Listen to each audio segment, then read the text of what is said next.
maka kami akan bersungguh-sungguh berjuang untuk menerapkan syariah Islam secara kafah dalam naungan khilafah. Takbir! Takbir! Takbir!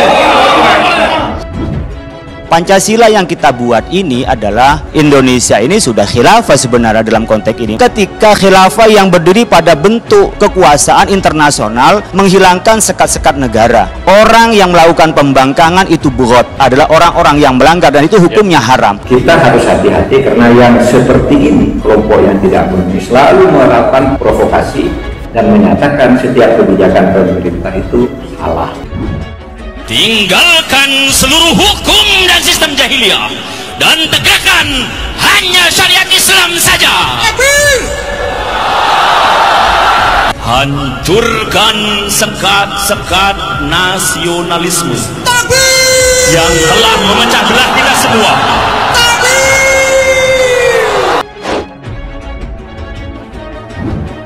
Redaksi HTI-nya di mana kalau ini dianggap bendera HTI? Lagi pula kalau ini bendera HTI, apa sih salah HTI? Negara ini dirugikan apa oleh HTI? Tunjuk satu saja kerugiannya. Begini, bagaimana sistem pemerintahan kita, dasar negara kita itu harus diganti. Itu salah enggak? Salah kan? Salah enggak? Itulah radikalnya. Itu persoalannya. Di mana letak kesalahan bendera ini? Ini kalimat mulia. La ilaha illallah Muhammadur Rasulullah. Lah kalau kita dipaksa menjauh dari agama kita, menjauh dari kalimat tauhid, ini kan sama saja ingin menjauhkan umat Islam dari agamanya. Patokan dasar dalam perjuangan Islam itu substansinya, bukan simbol-simbolnya, bukan namanya, bukan benderanya. Saya punya bendera tauhid banyak macam-macam, nggak pernah saya melarang bendera tauhid. Tetapi bendera tauhid yang disalahgunakan untuk menekan orang lain, untuk menjelekkan orang lain, itu yang saya lawan.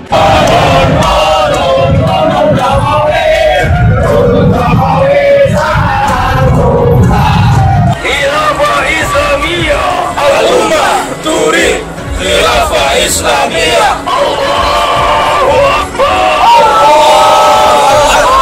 Khilafah Islam. Allahu Akbar. Al-ummah turid khilafah Islamiyah. Terus lakukan perjuangan ini.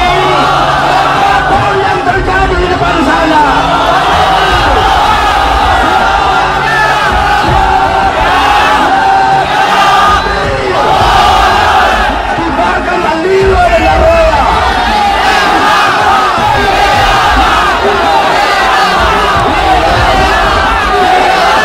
Berulang kali Indonesia ini akan diruntuhkan.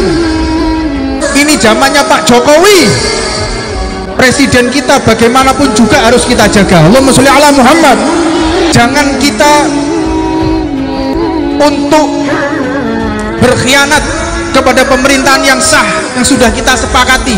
Negara Arab itu runtuh, Libya, Libanon, Irak, Syam, semua masyarakatnya dihasut untuk menggulingkan pemerintahan yang sah. Perubahan yang harus kita lakukan adalah perubahan untuk menegakkan khilafah. Sekarang Libya hancur, Irak hancur, Indonesia akan difungsikan dengan yang sama. Hati-hati. Apa hukum menegakkan khilafah, saudara-saudara?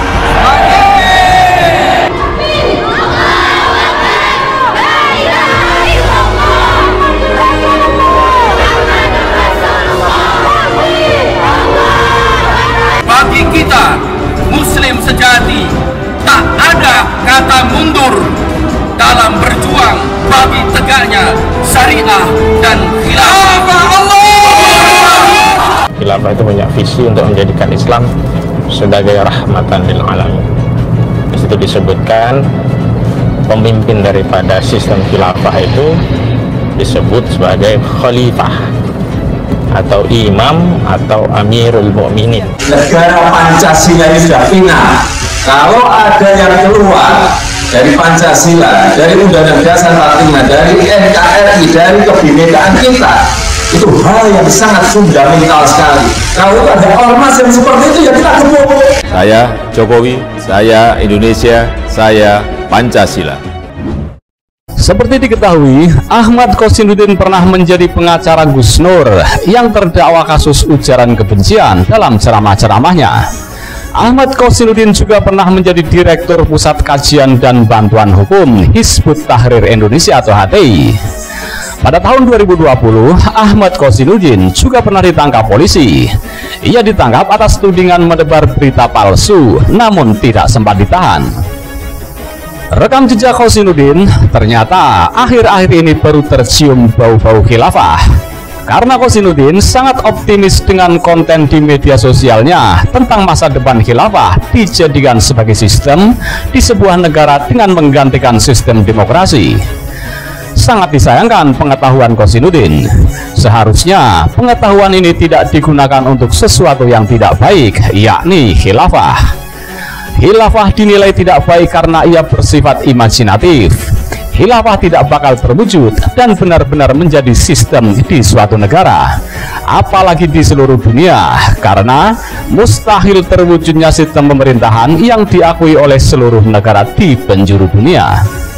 Kita tidak habis pikir, semangat mengusung khilafah dalam memperjuangkan sistem ini. Mereka seakan-akan mengharapkan sesuatu yang bermanfaat sedikit pun, sehingga tidak bernilai apapun. Mereka tampil di belakang khilafah hanya untuk menjadi oposisi pemerintah dengan tujuan politis.